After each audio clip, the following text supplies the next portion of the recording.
Olá, tudo bem? Hoje meu nome é Natasha, como vocês me conhecem. Hoje estou aqui para dar algumas dicas de comportamento no ambiente de trabalho. Muitas vezes você fica se perguntando exatamente como você deve se postar, né, se organizar no ambiente de trabalho. E aí você fica pensando qual é a melhor maneira, porque muitas vezes você tem uma bagagem conceitual, um currículo excelente, uma formação acadêmica como você está agora aqui no Mackenzie, construindo, e você fica pensando como é que você pode ter uma carreira brilhante no ambiente de trabalho e se sair cada vez melhor. Então eu trouxe aqui para vocês hoje dois aspectos importantes comportamentais. Um deles, que é muito valorizado no ambiente do trabalho, é a questão do trabalho em equipe, né? Você sempre tem que promover, né, situações para você aprender, né, e dividir o seu conhecimento com outras pessoas. E o trabalho em equipe é um trabalho enriquecedor para todas as pessoas no ambiente de trabalho, inclusive para você. Não fique pensando que à medida que você trabalha em equipe, você está, na realidade, perdendo o seu potencial. Na realidade, você está elevando esse potencial. E outro aspecto importante é com relação à assiduidade e pontualidade, né? Então, por mais que a gente diga que não são tão relevantes, sim, né? O fato de assiduidade significa você não faltar, não se ausentar no ambiente de trabalho, se ausentar só em situações extremamente importantes, como doença, né? E outros aspectos pessoais. E a questão da pontualidade, que é algo importante, porque existem processos a serem cumpridos, atividades a serem cumpridas no ambiente de trabalho e o horário precisa ser respeitado. Tá?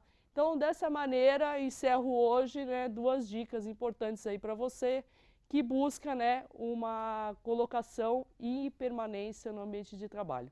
A gente se encontra numa nova oportunidade.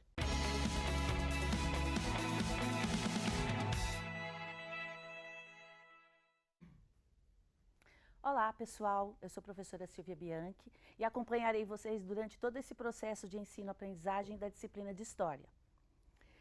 E falando um pouquinho hoje de História, o nosso tema é História Cultural e Lugares de Memória. Eu vou falar um pouquinho para vocês sobre um lugar de memória na cidade de São Paulo, que nos remete a São Paulo de 1920, ok? Então, nós temos aqui um quadro falando sobre a questão do imigrante, tá? E esse lugar de memória, que é a Casa Godinho, ela está relacionada a quê? A vinda desse imigrante. Por quê? Porque ela atendia nas questões da gastronomia, nas questões dos locais onde o imigrante frequenta na cidade de São Paulo quando ele vem de outro país para cá. Tá? Então, nós temos aqui uma gravura, também do começo do século XX, de imigrantes trabalhando numa fábrica. E nós temos também essa gravura aqui, que é um quadro de Francisco Chaves, onde mostra todos os locais que eles frequentavam, ok? E eu vou perguntar uma coisa para vocês para a próxima aula. Vocês sabem o que é um lugar de memória? Leiam os textos das atividades complementar, o texto de Fernando Henrique Cardoso e até a próxima aula.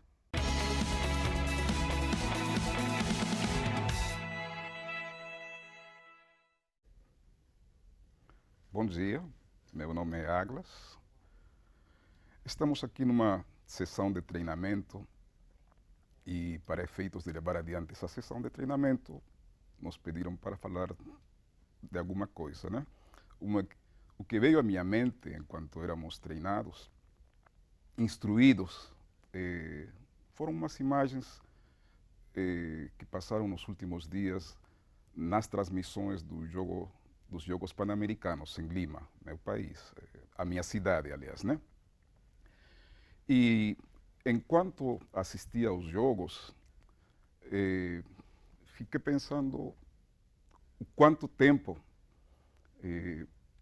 passou desde que eu estou nesse país e o quanto as imagens que eu tenho do meu país não eram aquelas que ficaram retratadas na tela e veio um sentimento que eu imagino ainda devo processar em relação à memória, às lembranças, ao meu conhecimento do que é hoje o Peru. E isso me levou a refletir sobre a minha experiência como docente. O quanto, embora a gente esteja familiarizado com o tema do qual nos ocupamos, as imagens que a gente tenta passar e as imagens que a gente tem na nossa memória podem ser muito diferentes. E o tempo de processar e de transmiti-las, às vezes, é maior daquele que a gente dispõe. Bom, o que eu queria dizer nessa primeira oportunidade era basicamente isso. Muito obrigado.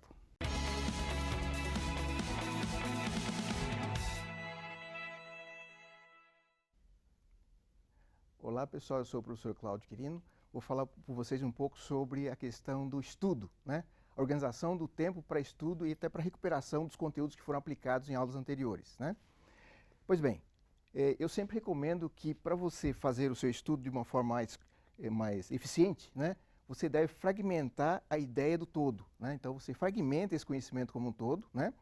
E a partir do momento em que você se concentra para o estudo, você não vai buscar apenas o livro que você quer tratar daquele determinado assunto. Você vai percorrer uma biblioteca, né? Você vai tomar um caderno para anotação, porque eu considero que todo o processo de aprendizagem, né, de memorização, ele precisa do apoio manual, né, dessa ligação entre a mão, né, e o cérebro, né, e automaticamente você vai fazendo o quê? A cada dia que você tomar conhecimento de uma matéria, de uma disciplina nova, né, você estuda aquele conteúdo daquele dia, no dia seguinte você para alguns minutos para você poder se concentrar a respeito daquele assunto, faz algumas anotações, né, diariamente, né, ao final da semana você retoma todos os conteúdos, usando aí algumas bibliografias complementares, não é necessário você ler apenas o livro que o professor recomendou, mas outras literaturas também são importantes para você poder aprimorar o seu conhecimento e a sua capacidade de reflexão, né? Automaticamente, então, você vai ler livro de história, geografia, ciências, psicologia, filosofia, né? Matemática, administração. Então, tudo isso vai fazer com que o seu conhecimento, né, a sua capacidade de aprimoramento, a sua capacidade de reflexão, né, se torne cada vez maior. E, automaticamente, com isso também, você vai tendo habilidade de você fazer críticas mais construtivas, né? Pois bem, esse é o tema que eu queria falar com vocês hoje. Muito obrigado.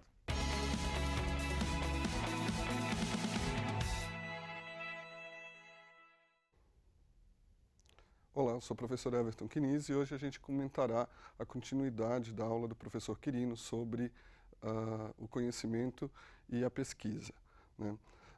O professor Quirino ele apresentou um trabalho sobre como você deve efetuar as leituras complementares dessa disciplina e hoje a gente abordará as bases digitais. Por exemplo, você pode buscar nos periódicos e na biblioteca digital todo o seu conhecimento. Além dos sites aqui verificados, a gente pode perceber, né, a necessidade de continuidade das leituras prévias. Além de o desenvolvimento da sua pesquisa, você tem que efetuar as suas análises, né, finais no processo de conhecimento. Agradeço a atenção de todos. Obrigado.